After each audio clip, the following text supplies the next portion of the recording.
Peter Prohar Trio, drži? Tako je. Torej, prisluhnil sem zdaj vaši tonski vaji in sem slišal vašo izvirno pesem, o kateri ne smemo še ničesar povedati. Lahko pa bi rekli, da govori morda o prijateljstvu. Seveda, sigurno govori o O prijateljstvu. prijateljstvu, dobro. Bi dodali še kaj? Ja, prijatelji smo, ne, zato smo taki komad prijavili sem. Super, super. In vi ste eden tistih redkih ansamblov, ki jih ni uničila pandemija, ampak jih ustvarila, če se ne motim.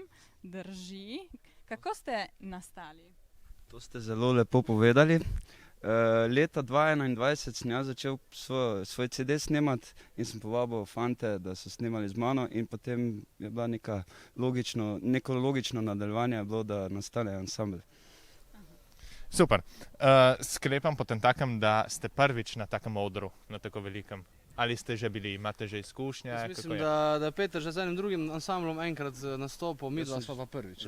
Aha, super. Hvala lepa za pogovor. In Hvala. to je to. Srečno. Hvala. Srečno.